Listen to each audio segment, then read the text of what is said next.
Anda pergi ke gunung mana sana? Sana. Tanpa beberapa hari hanya pengen kaya. Tidak langsung pergi ke Gunung Kawi sana enggak, atau ke gunung mana tuh enggak ada. Apakah mungkin orang yang semacam ini lalu mendapatkan kekayaan? Ya mungkin, namanya sihir.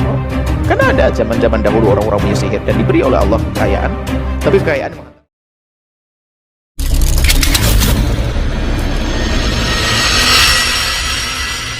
di tengah ramainya pemberitaan soal keretakan rumah tangga Ruben Onsu dan Sarwendah yang semakin memanas, mulai dari pembahasan hak asuh anak hingga kontroversi pembagian aset yang belum usai, kabar berlanjut dengan sebuah video yang mendadak dipiralkan hingga memicu perdebatan liar di masyarakat luas.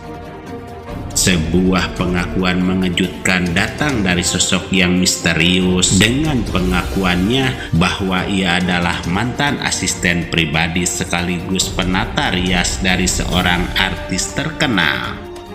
Petunjuk demi petunjuk yang ia lemparkan langsung membuat netizen bergerak liar hingga mencocok logikan kasus ini dengan Sarwendah soal dugaan adanya ritual pesugihan di Gunung Kawi demi menjaga pamor dan kekayaan agar tetap berada di puncak. Dan kita akan melihat secara logis dari sudut pandang spiritual, keilmuan dan kecerdasan serta pencerahan agama dari Buya Yahya terkait hal viral dan mengejutkan ini. Selengkapnya, mari menyimak sampai selesai agar tidak salah paham.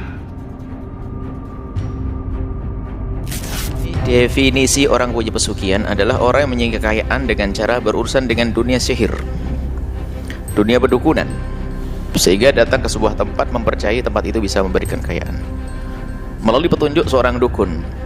Lalu dukunnya memberikan sesuatu, lalu dia berkata ini dibantu oleh setan, dibantu oleh jin, dibantu oleh makhluk yang tidak terlihat. Ada saat-saat disebut dengan istilah tuyul, sesaat disebut dengan kera putih, sesaat disebut dengan nyiblorong, macam-macam.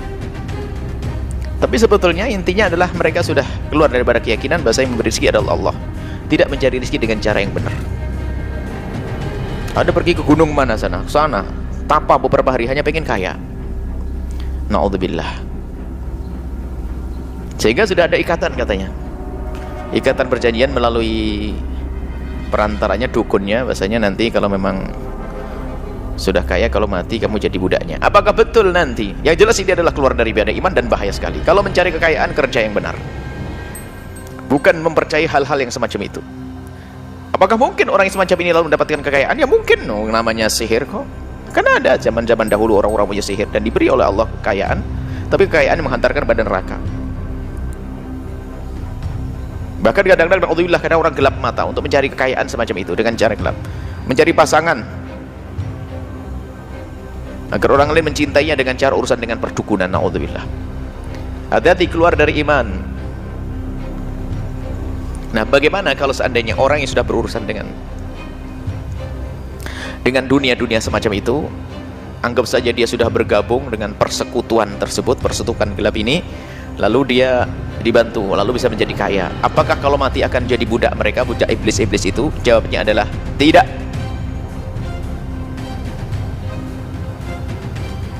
Itu kan cerita yang dibuat oleh dukun-dukun itu. Jawabnya tidak menjadi budaknya iblis. Jawabannya adalah dia mendapatkan siksa di alam barzah. Kok jadi budaknya iblis? Nanti suruh di atas bukit sana, sejuk tempatnya nanti. Nggak ada itu semuanya. Tidak menjadi budaknya iblis.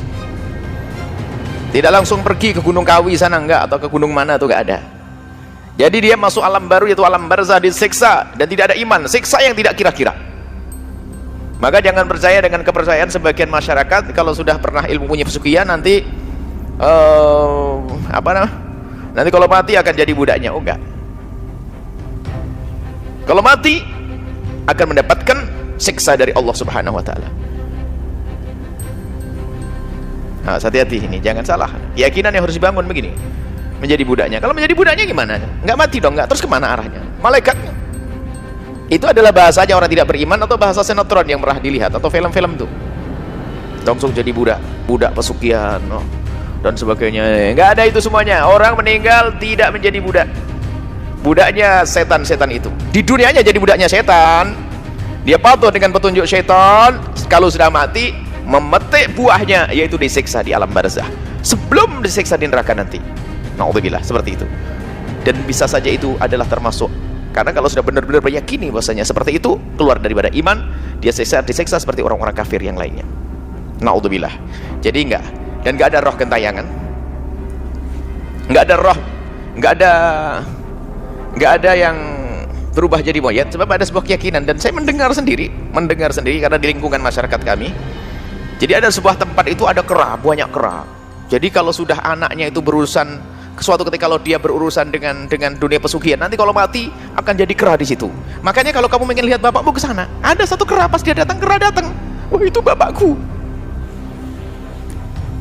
Padahal keranya datang minta makan dia, bukan karena dia bapaknya. Tapi anehnya dipercaya ini, dan saya dengar kepercayaan semacam ini. Saya orang Jawa Timur.